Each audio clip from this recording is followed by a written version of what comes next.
நாம் இப்பொழுது பார்க்க போவது வேற்றுமை என்றால் என்ன? வேற்றுமை எத்தனை வகைப்படும்? வேற்றுமை உருபுகள் எத்தனை?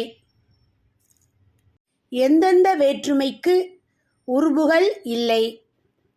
எந்தெந்த வேற்றுமை எந்தெந்த பொருள்களில் வரும் என்பதனை பற்றி விரிவாக பார்ப்போம். வேற்றுமை என்றால் என்ன? ஒரு பெயர்ச்சொல்லின் பொருளை வேறுபடுத்தி காட்டுவது வேற்றுமை எனப்படும். வேற்றுமை உருபு என்றால் என்ன? பொருளை வேறுபடுத்தி காட்ட துணை செய்யும் உறுப்புக்கு வேற்றுமை உருபு என்று பெயர். இவ்வாறு வேறுபடுத்துவதால் தான் ஒரு வாக்கியத்தின் பொருள் நமக்கு தெளிவாக புலப்படும். எடுத்துக்காட்டாக நாம் ஒரு சொற்றொடரை பார்ப்போம். சேரன் சோழன் வென்றான். இத்தொடரை பாருங்கள். பொருள் விளங்குகிறதா? இத்தொடரில் யார் யாரை வென்றது என்று பொருள் விளங்காமல் இருக்கின்றது அல்லவா? சேரனை சோழன் வென்றானா அல்லது சோழனை சேரன் வென்றானா என்பது தெரியவில்லை.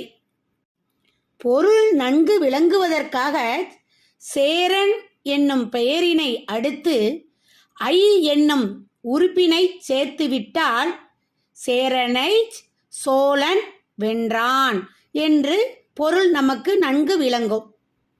இல்லை என்றால் சோழன் என்னும் பெயரினை அடுத்து ஐ என்னும் உறுப்பினை சேர்த்துவிட்டால் சேரன் சோழனை வென்றான் என்று பொருள்படுகிறது. இன்னொரு எடுத்துக்காட்டையும் பார்ப்போம். தமிழ்நாடு தில்லி பேச்சு. இதில் தமிழ்நாட்டுடன் தில்லி பேச்சா அல்லது தில்லியுடன் தமிழ்நாடு பேச்சா என்று பொருள் விளங்காத நிலை ஏற்படுகின்றது இல்லையா? தமிழ்நாடு என்பதனை அடுத்து உடன் என்னும் உறுப்பினை சேர்த்துவிட்டால் தமிழ்நாட்டுடன் தில்லி பேச்சு என்று பொருள் நன்கு விளங்குகின்றது. மற்றும் ஒரு தொடரையும் பார்ப்போம். புலிகொல் யானை என்பது புலியால் கொல்லப்பட்ட யானையா அல்லது புலியை கொன்ற யானையா என்ற பொருள் ஐயம் உண்டாகிறது. புலி என்னும் பெயரினை அடுத்து ஆள் என்னும் உறுப்பை சேர்த்துவிட்டால் புலியால் கொல்லப்பட்ட யானை என பொருள் ஆகின்றது. ஐ என்னும் உறுப்பினை சேர்த்தால் புலியை கொன்ற யானை என பொருள்படுகின்றது.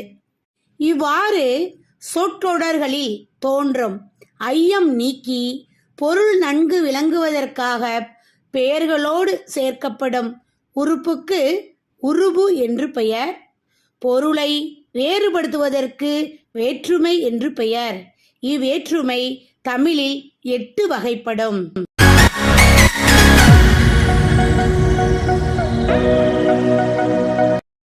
வேற்றுமை 8 வகைப்படும்.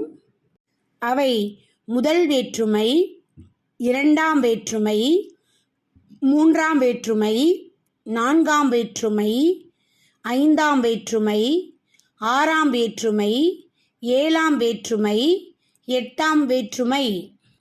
இதில் முதல் வேற்றுமை எழுவாய் வேற்றுமை எனவும் எட்டாம் வேற்றுமை விழி வேற்றுமை எனவும் பெயர் பெறும். உருபு என்பது வேற்றுமையை காட்டும் உருவம் அல்லது அடையாளம் ஆகும். இந்த வேற்றுமை உருபுகள் 6 வகைப்படும். இரண்டாம் வேற்றுமை உருபு ஐ, மூன்றாம் வேற்றுமை உருபு ஆள், நான்காம் வேற்றுமை உருபு கு, ஐந்தாம் வேற்றுமை உருபு இன், ஆறாம் வேற்றுமை உருபு அது. இதில் முதல் வேற்றுமையான எழுவாய் வேற்றுமைக்கு உருபுகள் இல்லை. அதேபோல் எட்டாம் வேற்றுமை ஆன வெளி வேற்றுமைக்கு உருபுகள் இல்லை.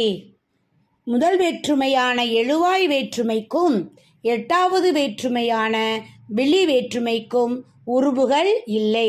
மீதியுள்ள இரண்டாம் வேற்றுமையிலிருந்து ஏழாம் வேற்றுமை வரை உருபுகள் உண்டு. எனவே வேற்றுமை உருபுகள் 6 வகைப்படும். ஐ, ஆல், கூ, இன், அது, கண் வேற்றுமை உருபுகள். நாம் இப்போது முல்லை என்ற பெயர் பொருளை வைத்து 8 வகையாக வேற்றுமை அடையும் முறையை பற்றி தெளிவாக பார்ப்போம். முல்லை மலர்ந்தது முதல் வேற்றுமை, அதாவது எழுவாய் பொருள். அடுத்து முல்லையை இரண்டாம் வேற்றுமை ஐ என்பது இரண்டாம் வேற்றுமை உருபு செய்யப்படு பொருள். முல்லையால் மூன்றாம் வேற்றுமை. ஆள் என்பது மூன்றாம் வேற்றுமை உருபு முல்லையால். இது கருவி பொருள். அடுத்து முல்லைக்கு நான்காம் வேற்றுமை. கூ என்பது நான்காம் வேற்றுமை உருபு கோடல் பொருளில் வந்துள்ளது. முல்லையின் ஐந்தாம் வேற்றுமை. இன் என்பது ஐந்தாம் வேற்றுமை உருபு. இது நீங்கள் பொருளில் வந்துள்ளது. முல்லையினது ஆறாம் வேற்றுமை. அது என்பது ஆறாம் வேற்றுமை உருபு கிழமை பொருள், அதாவது உரிமை பொருளில் வந்துள்ளது. முல்லைக்கண் ஏழாம் வேற்றுமை. கண் என்பது ஏழாம் வேற்றுமை உருபு இடப்பொருளை குறிக்கின்றது. இறுதியாக முல்லையே எட்டாம் வேற்றுமை விழிப்பொருள். விழி என்றால் விழித்தல், அழைத்தல். இந்த எடுத்துக்காட்டுகளில் நம்ம என்ன பார்க்குறோம்? முதல் வேற்றுமைக்கும் எட்டாம் வேற்றுமைக்கும் உருபுகள் இல்லை அப்படின்னு தெளிவாக நமக்கு தெரிய வருது. மற்றவற்றில் அவ்வுருபுகள் பெயர் சொல்லின் இறுதியில் வந்து பெயர் பொருளை வேறுபடுத்தின. உருபு என்றால் உருமாற்றம் அடைதல். இன்னும் நம்ம சொல்லணும்னா உருமாற்றம் அடைவதற்காக ஏற்படுத்தக்கூடிய எழுத்துக்களை தான் நம்ம உருபுகள்னு சொல்கிறோம். அப்போ வேற்றுமை என்றால் வேறுபட்டு நிற்கக்கூடியது. வேறுபட்டு நிற்கக்கூடியது வேற்றுமை. உருமாற்றத்தை தரக்கூடியது உருபுகள். அவ்வளவுதான். மீண்டும் ஒரு எடுத்துக்காட்டை பார்ப்போம். ராமன் வந்தான். ராமன் வந்தான் அப்படிங்கிற சொல்லு இயல்பா இருக்கு இல்லையா? ராமன் என்பது எழுவாய். எழுவாய் என்றால் என்ன? எழுந்து நிற்பதால் அது எழுவாய். அந்த வார்த்தையை சொல்வதற்கு எது எழுகிறது? வாய் எழுகிறது அல்லவா? அதனால் அது எழுவாய். எனவே வாய் எழுவதால் எழுவாய், அதனால் அது எழுவாய். இப்போ எழுவாய் வேற்றுமை என்னது? ராமன் வந்தான். ராமன் வந்தான் இந்த இந்த தொடரில் எந்த உருபும் கிடையாது இல்லையா? அதனால இது எழுவாய் வேற்றுமை, முதல் வேற்றுமை என்று நாம் சொல்லலாம். ராமனை சீதை பார்த்தாள். இந்த தொடரை பாருங்க, இது இரண்டாம் வேற்றுமை. ஏன் இரண்டாம் வேற்றுமை? ராமனை, இந்த இடத்துல ஐ வருதா? ராமனை சீதை பார்த்தாள். ஐ என்பது இரண்டாம் வேற்றுமை உருபு, அதனால இது இரண்டாம் வேற்றுமை. அடுத்து மூன்றாம் வேற்றுமைக்கு என்ன எடுத்துக்காட்டு? ராமனால் வில் முறிக்கப்பட்டது. ராமன் நாள் வருதா? ஆள் வருதா? அப்ப ஆள் என்பது மூன்றாம் வேற்றுமை. அடுத்து நான்காம் வேற்றுமை உருபுக்கு என்ன எடுத்துக்காட்டு? ராமனுக்கு சீதையை மணமுடித்தனர். ராமனுக்கு அதில் கூ வருகிறது அல்லவா? அந்த கூ என்பது நான்காம் வேற்றுமை உருபு, அதனால இது நான்காம் வேற்றுமை. ஐந்தாம் வேற்றுமை உருபு இன்னு. அதுக்கு என்ன எடுத்துக்காட்டு பார்க்கலாம். குகனின் சிறந்த தொண்டர்கள் உண்டோ. குகனின், அப்ப அதுல இன்னுங்கிறது ஐந்தாம் வேற்றுமை உருபு இன், அதனால இது 5ஆம் வேற்றுமை ஆகிவிட்டது. அடுத்து 6ஆம் வேற்றுமை உருபு அது. அதுக்கு எடுத்துக்காட்டு, ராமனது கைகள் அழகாக இருந்தன. ராமனது, அது என்பது 6ஆம் வேற்றுமை உருபு, தெரியும் இல்லையா? அப்ப ராமன் அதுன்னு சொல்றதுனால இது 6ஆம் வேற்றுமை ஆகும். அடுத்து நம்ம பார்க்க போறது என்ன? 7ஆம் வேற்றுமை. இப்ப 7ஆம் வேற்றுமை உருபு என்ன? கண்ணு. அதுக்கு நம்ம பார்க்க போற எடுத்துக்காட்டு, ராவணன் கண் இருந்த சீதையை ராமன் மீட்டான். மீண்டும் சொல்றேன், நல்ல கவனிங்க. ராவணன் கண் இருந்த சீதையை ராமன் மீட்டான். யாரிடம் இருந்த சீதையை? ராவணன் கண் இருந்த சீதையை.